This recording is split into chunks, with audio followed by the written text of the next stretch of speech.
বিরল ইনজুরিতে কৃষ্ণা রানী সরকার চিকিৎসা নিতে গিয়েছিলেন দেশের বাইরে, খুব একটা লাভ হয়নি, ফিরতে হয়েছে শুধু ফিজিওথেরাপি নিয়েই।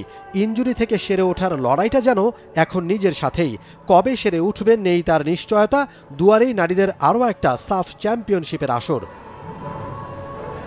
2022 নারী সাফ জয়ী দলের সদস্য কৃষ্ণা রানী সরকার ফাইনালেও 2 গোল করে ফুটবল প্রেমীদের আনন্দে ভাসিয়েছিলেন দলের অন্যতম সেরা স্ট্রাইকার। কিন্তু এরপর থেকেই আর নিয়মিত হতে পারছিলেন না মাঠে। ডান পায়ের ইনজুরি তাকে ছিটকেই দিয়েছে মাঠের বাইরে। লাট যখন সাফ খেলি তারপরে ব্যথা অনুভব করতাম, কিন্তু এতটা গ্রাহ্য করতাম না যে এটা এত বড় একটা পর্যায়ে যাবে। তো ওখান থেকে আসলাম, লাস্ট লিগ খেলছি, তখনও ব্যথা ছিল। তো তারপরে যখন লাস্ট আমাদের নেপালের সাথে ম্যাচ হয় তার হয়তো বা 1-2 মাস আগের থেকে আমি ব্যথা অনুভব করতেছি, এবং কি প্র্যাকটিসে রেস্টও নিছি অনেকবার। তারপরে 2টা ম্যাচ খেলছি আমি।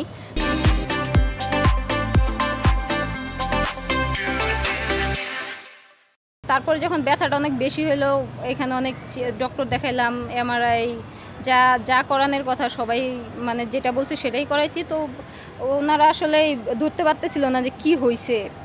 দেরিতে হলেও চলতি মাসের শুরুর দিকে উন্নত চিকিৎসার জন্য এই ফুটবলারকে দেশের বাইরে পাঠায় বাফুফে। সেখানে গিয়ে জানতে পারেন মেটাটার্সাল ইনজুরিতে ভুগছেন তিনি। ডান পায়ের 3 ও 4 নম্বর আঙ্গুলের হাড়ের শেইপে পরিবর্তন, যেখান থেকেই তীব্র ব্যথা অনুভব করছেন কৃষ্ণা। প্রয়োজন হয়নি কোনো সার্জারির। একটা এক্সরে করানোর পর আমাকে বলছে যে এটা আর কি আমাদের প্লেয়ারদের অ্যাজ ইউজুয়াল যে প্রবলেমটা হয়, সেই প্রবলেমটা আমাদের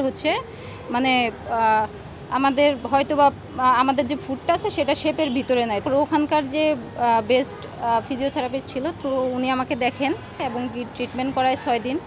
তো আগের থেকে আমি বেটার ফিল করছিলাম ওখানে গিয়েই। তো উনি বলছে যে তুমি কোনো টেনশন করো না, তুমি জাস্ট প্র্যাকটিস করো, ট্রিটমেন্ট নাও আর রিহ্যাব করো। লম্বা সময় মাঠের বাইরে থাকায় মনের মধ্যে ভর করছিল অনিশ্চয়তা। ইনজুরির কারণটা জানতে পারায় কেটেছে শঙ্কা। কিন্তু এই ধরনের ইনজুরি ফুটবলারদের জন্য বিরল, কখনো কখনো সেরে উঠতে লাগে অনেক সময়। তবে অক্টোবরে আরও একটা সাফের আগে সেরে ওঠার ব্যাপারে আত্মবিশ্বাসী কৃষ্ণা। আমি আসলে মেন্টালি খুবই ভাঙা পড়ছিলাম, কারণ দীর্ঘদিন যেহেতু আর মোট কথায় একসাথে থাকি, আমাদের টিমমেটরা খেলতে যায়, আমি খেলতে পারতেছি না, প্র্যাকটিস করতে পারতেছি না। তো ওই হিসেবে দেখা যাচ্ছে যে যেহেতু নার্ভের প্রবলেম ছিল, তো আমার মেন্টালি ভাঙা পড়ছিলাম। তো এই জন্য আর কি পায়ে বেশি প্রেশার পড়ছে। তো ওনারা বলছে যে আমার আসলে মেন্টালি বেশি স্ট্রং থাকতে বলছে, আর অ্যাজ ইউজুয়াল যা করতেছি এগুলা করতে বলছে। দেশে ফিরে চিকিৎসকের পরামর্শ মতো শুরু করে দিয়েছেন প্র্যাকটিস। প্রথম দিন সকালে ঘাসের মাঠে অনুশীলন, বিকেলে সেরেছেন জিম সেশন। ব্যথা না কমা পর্যন্ত আপাতত একদিন পর পর করতে হবে practice. Momin Rohan, T Sports, Dhaka.